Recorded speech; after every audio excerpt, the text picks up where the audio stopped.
Coa pandemia non se fala de outra cousa. Os anticorpos e os antíxenos, que son os grandes protagonistas na nosa loita contra as enfermidades.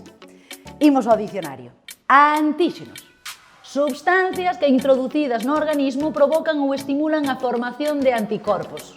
Un virus, unha bacteria nociva ou calquera patóxeno actúan como antíxenos porque provocan unha resposta inmunitaria.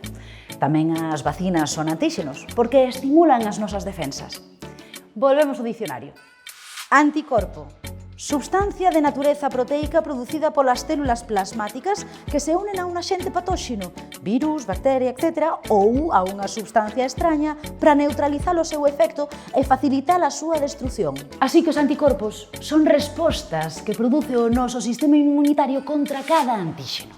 Xa o sabedes. Antíxenos e anticorpos, acción e reacción, as dúas caras das nosas defensas.